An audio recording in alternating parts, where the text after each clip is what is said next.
দাবি করেছে 5,000 মানুষকে বাংলাদেশে পুশব্যাক করা হয়েছে। অবশ্য বাংলার লুথার কিং এর উপদেষ্টা কশা জাহেদ কইছে ইন্ডিয়া ইচ্ছা কইরা পুশিন করতেছে না। দেখেন, ভারতের পুশিন বাংলাদেশে যেটা করার চেষ্টা করছে, আমরা নিশ্চয়ই পশ্চিমবঙ্গের নির্বাচন ফলো করেছি।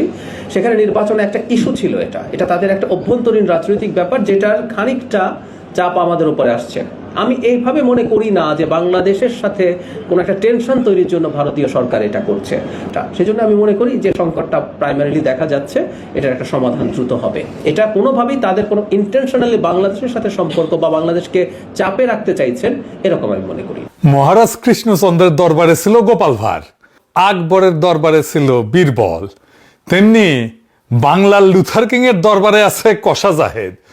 ওরে আর কি বলবো জানি না। আমরা মনে করতাম শিলং সালাউদ্দিন, ইকবাল মাহমুদ টুকু, আমির খসরু, মির্জা ফখরুল, মেজর হাফিজ এরাই বিএনপির মধ্যে ইন্ডিয়ান মাল। এখন দেখি কশা জাহেদ সবার বাপ হয়েছে। অন্যরা তো দেখতেছি দুগ্ধবশ শিশু। তেল হয়েছে কেমন দেখিছেন? আগে তো কুইতা কুইতা কথা কইতো, এখন শরীরের তেল জমিছে, কলকাতা হারবাল খাইছে। বুঝিছাও, আমাদের ট্যাক্সের পয়সায় ইন্ডিয়ার জন্য জাস্টিফিকেশন তৈরি করতেছে। আবার কয় ইউনুসের টাইমে যে সম্পর্ক আছিল সেই সম্পর্ক থেকে বাইরে আসতেছে। আমরা বিভিন্ন পর্যায়ে যখন কথাবার্তা বলেছি, আমার নিজেরও কিছু কথাবার্তা হয়েছে, তারা বাংলাদেশের সাথে 5 আগস্ট পরবর্তী সময়ে ডক্টর ইউনুস সরকারের সাথে যে ধরনের পরিস্থিতি ছিল সেটা থেকে তারা বেরিয়ে আসতে চান। দুই দেশই চায় সে। আমাদের সাথে নাকি ভালো সম্পর্ক চায় ইন্ডিয়া। হে খোদা, আমাদের উঠায় না, নয়তো দড়ি ফেলাও, বায়া উঠে যায়। এমন নির্লজ্জ নতজানু একটা সরকার বাংলাদেশ চালাইতেছে, যেন হাসিনার ফ্যাসিবাদের পিছে ইন্ডিয়ার কোনো হাত ছিল না। ইন্ডিয়া খুব ভালো ছেলে, সন্ধ্যাবেলা হাত মুখ দিয়া পড়তে বসে। বিএনপিতে একসময় বিদায় নিবি, কশা জাহেদ যেন পলাইতে না পারে খেয়াল রাখেন। প্রত্যেকটা চিহ্নিত ইন্ডিয়ান দালালদের ধরে খাঁচার মধ্যে ভরবেন। সিল লাগান এডিটর সাহেব, কশা জাহেদ আগে, ইন্ডিয়ান দালাল, শিলং সালাউদ্দিন, আমির খসরু, মেজর হাফিজ, ইকবাল মাহমুদ টুকু, মির্জা ফখরুল মারিছেন। মাথায় রেখেন, ভুলে যান না, প্রত্যেকটা ইন্ডিয়ান দালালকে এক এক করে সিল মারবো। যাই হোক, আসেন আজকের আলাপ পুশিন। আমরা এই ঘটনার আগা পাঁচতলা বিবেচনা করে দেখব কেন এটা ঘটিচ্ছে আর বাংলাদেশ কি করে না। দেখেন, কাঁটাতারের ওই পারে একদল মানুষ, মেয়ে আছে, পুরুষ আছে, কোলে বাচ্চা আছে, তারা বাংলায় কথা বলে। তাদের পকেটে ভোটার কার্ড আছে, আধার কার্ড আছে, প্যান কার্ড আছে, তবু তাদের ধৈর্য আয় না। রাতের অন্ধকারে সীমান্তে দাঁড় করে দেওয়া হয়েছে, বলা হয়েছে তোমরা বাংলাদেশি, তোমরা ওই পারে যাও। এখন আমি আপনাদের একটা সহজ প্রশ্ন করি, কেউ যদি সত্যি ভারতের নাগরিক হয়, ভারত তারে বাংলাদেশে ঠেলা দেয় কেন? আর কেউ যদি সত্যি বাংলাদেশি হয়, তাহলে কাগজ দিয়া, তালিকা দিয়া ভদ্রভাবে ফেরত পাঠায় না কেন? এই রাতের অন্ধকারে গেট খুলে মানুষ ঠেলা দেওয়া, এটার নাম কি? এর কি জিনিস? এটার নাম আছে পুশিং বা পুশব্যাক। আর আজকে আমরা দেখবো এটা নতুন কিছু না, এটা পুরানা খেলা। এটা প্রতিবার একই সময় একই ছকে ফিরে ফিরে আসে। চলেন দলিল ধইরা আগাই, কবে কবে এটা হয়। পশ্চিমবঙ্গে নতুন সরকার এসেছে, বিজেপি সরকার। মুখ্যমন্ত্রী বাটপাট শুভেন্দু অধিকারী 7 জুন কলকাতার কাছে নিউ টাউনে দলের এক অনুষ্ঠানে দাঁড়ায় কইল যে প্রায় 4,800 অবৈধ বাংলাদেশিকে তারা ইতিমধ্যে সীমান্তের ওপারে পাঠিয়ে দিচ্ছে। আরো 836 জন হোল্ডিং সেন্টারে আসছে, অপেক্ষা করতেছে। সব মিলায় প্রায় 5,000।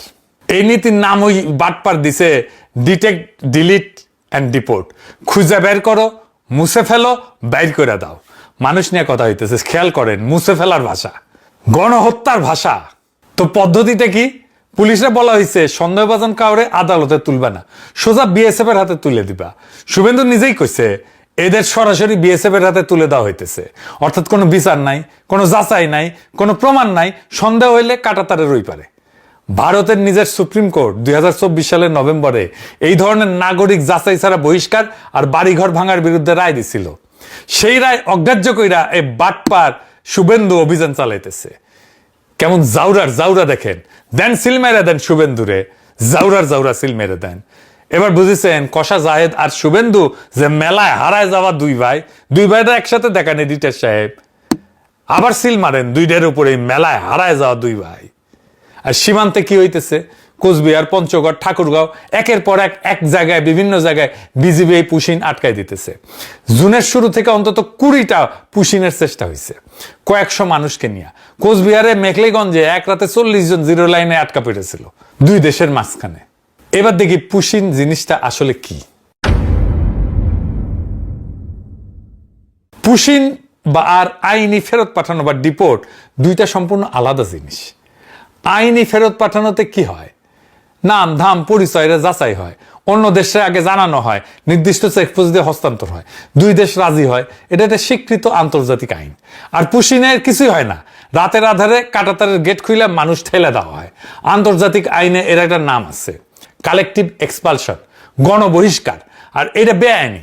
পুশিন আর সীমান্ত হত্যা দুটোই বিচার বহির্ভূত কাজ, দেশীয় এবং আন্তর্জাতিক দুই আইনই ভাঙে।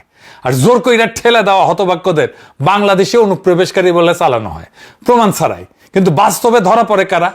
বিজেপির হিসাব অনুযায়ী 2025 সালের মে থেকে 2026 জানুয়ারি পর্যন্ত অন্তত 2303 জনকে পুশিং করা হয়েছে। এর মধ্যে 126 জন ভারতীয় নাগরিক, 38 জন মিয়ানমারের নাগরিক।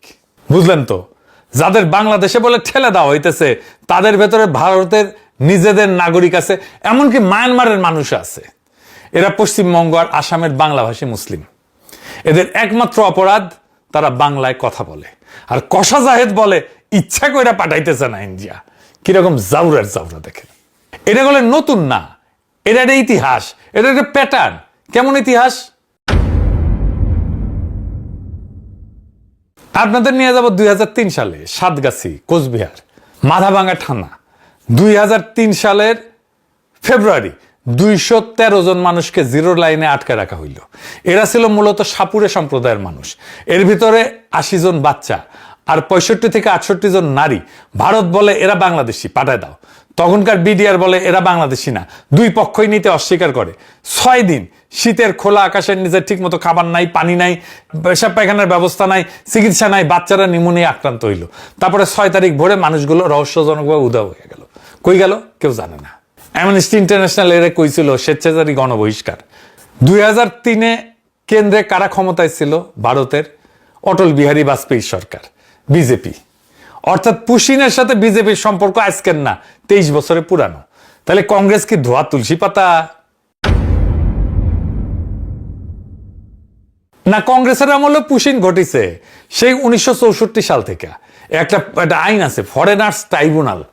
ফরেনার্স ট্রাইব্যুনালটা কি? নামটা শুনলে মনে হয় আদালতের মতো একটা ট্রাইব্যুনাল টাইপের ব্যাপার। না, এটা পুরাপুরি আদালত না, এটা একটা আধা বিচারিক সংস্থা। ইংরেজিতে এটা কয় কোয়াসি জুডিশিয়াল বডি। মূলত আসামে চলে। কাজ একটাই, ঠিক করা কে ভারতীয় আর কে বিদেশি। এর জন্ম 1946 সালের পুরানো ফরেনার্স অ্যাক্ট থেকে। আর 1964 সালের সরকারি আদেশে এই ট্রাইব্যুনালটা একটা আইনি রূপ পায়। অর্থাৎ এইটা ব্রিটিশ আমলের আইনের গর্ভে জন্মানো একটা যন্ত্র। এখন আসল মায়ের পাশটা শোনেন, কারণ এইখানে গোটা খেলাটা আছে। সাধারণ আদালতের নিয়ম কি? যে অভিযোগ করে তারাই প্রমাণ করতে হয়, তাই না? চোর বলতে হইলে আগে চুরি প্রমাণ করতে হয়, তাই না? কিন্তু ফরেনার্স ট্রাইব্যুনালের নিয়মটা উল্টা। এখানে রাষ্ট্র আপনারে বিদেশি প্রমাণ করে না, আপনারে নিজেরে ভারতীয় প্রমাণ করতে হয়। আইনের ভাষায় একে বলে বার্ডেন অফ প্রুফ। এটা আসামির ঘাড়ে। অর্থাৎ আপনি দোষী যতক্ষণ না নির্দোষ আপনি নিজে নিজে প্রমাণ করতে পারেন। কিভাবে কাজটা শুরু হয়? কিভাবে? পুলিশ একটা সন্দেহের রেফারেন্স পাঠায়, কিংবা ভোটার তালিকায় নামের পাশে একটা ডি অক্ষর বসায় দেয়। ডি ডি মানে ডাউটফুল, সন্দেহজনক। সন্দেহজনক ভোটার, ব্যাস। কোনো তদন্ত লাগে না, প্রমাণ লাগে না। সন্দেহের ভিত্তিতে একজন মানুষের ট্রাইব্যুনালে টানা হয়। আর তখন তার সারা জীবনের কাগজপত্র জোগাড় করে প্রমাণ করতে হয় সে ভারতীয়। ভাবেন একবার, আপনার বাবার জন্মের কাগজ, দাদার জমির দলিল, গরিব অশিক্ষিত একজন বাঙালি মুসলিম কৃষক বা শ্রমিক এই কাগজ পাবে কই? একটা বানান ভুল থাকলে, একটা তারিখের গরমিল, আর সেটাতে মারাত্মক ধরে বিদেশি ঘোষণা করে দিতে পারে গুয়াহাটির আদালত। আর একবার বিদেশি ঘোষণা হইলে আটক, তারপরে কাঁটাতারের ওই পারে পার করে দাও। এই ট্রাইব্যুনালের সদস্যরা আবার স্থায়ী বিচারক না, রাজ্য সরকার চুক্তিতে নিয়োগ দেয়। আর করে কি, এদের উপরে একটা চাপ থাকে। কত বেশি মানুষকে বিদেশি ঘোষণা করতে পারলো তার উপরে এদের পারফরমেন্স মাপা হয়। তাহলে বুঝতে পারতেছেন, এটা নিরপেক্ষ বিচার না, এটা একটা ছাকনি, যেটা বানানোই হয়েছে নির্দিষ্ট একদল মানুষকে সাইকা বাইর করে দিতে। জানুয়ারি 2025 পর্যন্ত এই ট্রাইব্যুনাল প্রায় 1,66,000 মানুষরে অনিয়মিত অভিবাসী ঘোষণা করছে, অভারতীয় ঘোষণা করছে। 1,66,000, এটা গোটা শহরের মানুষের সমান। কাগজ কলমে রাষ্ট্রহীন করে দিচ্ছে। ইন্ডিয়া যেটা করতেছে এটা ভয়ঙ্কর কাজ। গরিব মানুষ এত পেপার সার্টিফিকেট এসব কি বুঝে? বাংলাদেশে যদি বাংলাদেশের গরিব হিন্দুদের যাদের ভিটামাটি নাই তাদের কাছে পেপার সার্টিফিকেট চায়, তাদেরকে হ্যারাস করা শুরু করে। আর ভারত থেকে অবৈধভাবে যারা আসতেছে এই ওসিলায় এদেশে গরিব হিন্দুদের ধরে ধরে বর্ডারে নিয়ে যায় যদি ঠেলে দেওয়ার চেষ্টা করে, ব্যাপারটা কি কেমন অমানবিক হবে দেখেন। কোনো সুশীল কষা জাহেদ বিএনপির মুখে এই সমস্ত শুনবেন না, কোনো আন্তর্জাতিক মিডিয়াতে এই সমস্ত কিছু পাবেন না। কোনো মুসলিম দেশ এই কাজ করলে দেখতেন সবাইকে আউকাউ লাগাই দিত। কিন্তু একটা মজার জিনিস কি জানেন, আওয়ামী লীগ ক্ষমতা থাকলে পুশিন হয় না। কেমনে?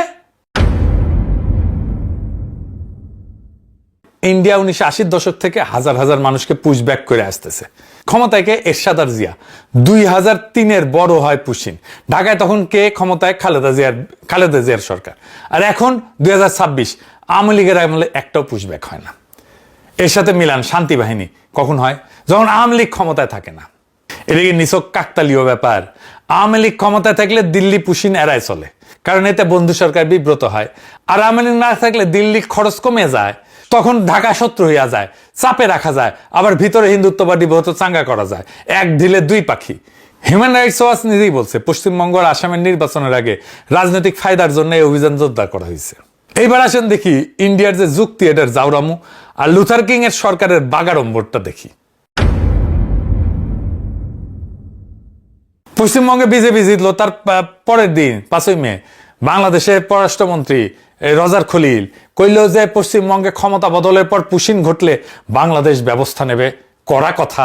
হ্যাঁ, হুমায়ুন কবির পররাষ্ট্র উপদেষ্টা ও কইল যে সীমান্তে মানুষ মারা হইলে বা ঠেলে দেওয়া হইলে আমরা বৈশা বৈশা দেখবো না। ওরে বাবা রে! হ্যাঁ, তালেবর হ্যাডোমের।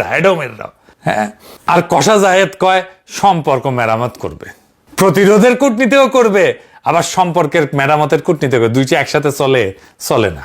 সরকার পুশিন নিয়ে তো বসে আছে, তো পুশিন তো করতেছে নানা জায়গা থেকে। বসে আছিস কেন হারামজাদা? মাদার আছিস কেন? ইন্ডিয়ান হাই কমিশনারকে দায়িকায় জিজ্ঞেস করা দরকার ছিল এসব কি হইতেছে। জাতিসংঘে দৌড়াদৌড়ি করতেছে না কেন? হ্যাঁ, দোভালরে তো রজার খলিল দাওয়াত দেয়, ইন্ডিয়া গিয়ে নায়র খেয়ে আসলো সবাই মিলে, আবার কয় বৈশা থাকবো না। জাউরামির সীমা পরিসীমা নাই, ফাউলের ফাউল। বাংলাদেশে 8,500 অবৈধ ইন্ডিয়ান আছে, পাশায় লাথি দিয়ে বাইর করে দেওয়া হচ্ছে না কেন? কেন এদের জন্য ডিটেনশন সেন্টার বানানো হইতেছে না? ধর বাংলাদেশি ধর বইলা যে শুভেন্দু ধাওয়া দিছিল, দেখেন আবার এই রিটেশ সাহেব।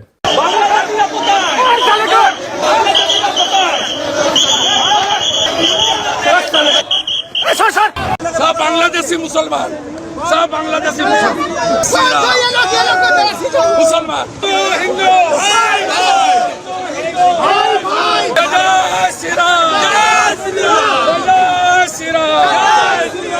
দেখেছেন, আমরা বলি এখন পাবলিকরে ধর অবৈধ ইন্ডিয়ান ধর কইয়া ধাওয়া দিতে কমো।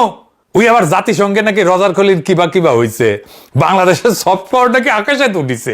হয়তো জাতিসংঘে যায় কিছু করে না কেন? জাতিসংঘের একটা নীতি আছে, এটা ফ্রেঞ্চ শব্দ, নন রিফুলম নাম। যাচাই ছাড়া বিচার ছাড়া কাউরে জোর করে সীমান্তের ওপারে ঠেলা যায় না। এটার মানে হইতেছে আইন, এটা আন্তর্জাতিক প্রথাগত আইন। জাতিসংঘের মানবাধিকার পরিষদে বাংলাদেশ চাইলে এই ইস্যু তুলতে পারতো, তোলে নাই কেন? কিছু করে না কেন?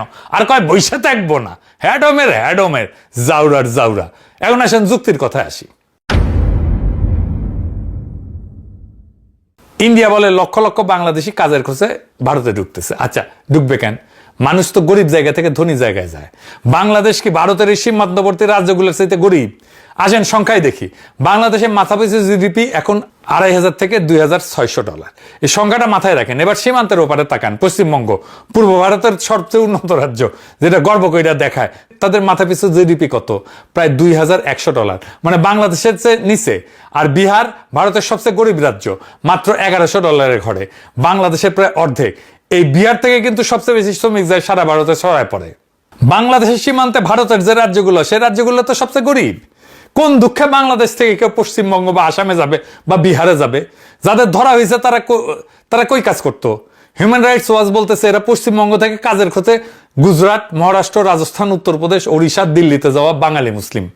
তো গুজরাট, মহারাষ্ট্র এগুলো তো ধনী এলাকা, শিল্পোন্নত রাজ্য, অর্থাৎ শ্রমিকেরা ধনী রাজ্যে যাইতেছে গরিব রাজ্য থেকে, আর সেখানে ধরা পড়তেছে। এই শ্রমিক নেয় তারা, তাদের যখন কনস্ট্রাকশনের কাজ থাকে, যখন সস্তা শ্রমিকের দরকার পড়ে, তখন তারা শ্রমিক নেয়। তারপরে কাজ শেষ হয়ে গেলে ছুঁড়ে ফেলে দেয়, তখন বলে এরা বাংলাদেশি। দরকারের সময় সস্তা শ্রমিক, ভোটের সময় শত্রু। বাংলাদেশের ইকোনমি তো ইন্ডিয়ার চাইতে খারাপ না। আমাদের লোকেরা মধ্যপ্রাচ্যে যাবে, মালয়েশিয়া যাবে, সিঙ্গাপুর যাবে, ইউরোপ যাবে, আমেরিকায় যাবে, কোন দুঃখে ইন্ডিয়া যাবে। তো ভারত বাংলাদেশে অনুপ্রবেশকারী পাবে কই? পায় না তো। তাই নিজেদের নাগরিককেই ধরতে হয় বাংলাদেশে অনুপ্রবেশকারী বলে, ধইরা পাঠায় দেয়। যারা আছে ওইখানে সবগুলো ইন্ডিয়ান, তারা নিজেরাই বলে। কে আসলে কার কাছে যায়?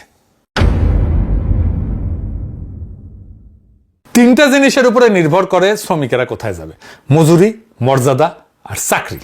প্রথমে মজুরি আর মর্যাদা। বাংলাদেশে একজন রিক্সা চালক দিনে ভালো রোজগার করে, নগদ প্রত্যেক দিন হাতে, কোনো বস নাই, কোনো বিশেষ দক্ষতা লাগে না। একটা গবেষণা বলতেছে ঢাকা একজন রিক্সা চালকের আয় গার্মেন্টসের ন্যূনতম মজুরির প্রায় 5 গুণ হইতে পারে, এমনকি একজন পুলিশ কনস্টেবলের চাইতেও বেশি। তো এটা তো স্যার টাকা না, এটা একটা স্বাধীনতা। একজন তরুণ চালক গবেষকরা বলছিল মাসে 15,000 টাকা, এটা তো সরকারি চাকরির বেতনের মতো। এই স্বাধীন রোজগারের সুযোগ ভারতের গরিব রাজ্যে একজন অদক্ষ শ্রমিকের আছে? নাই। এবার নারীর কথা বলি, এটা আসল জায়গা।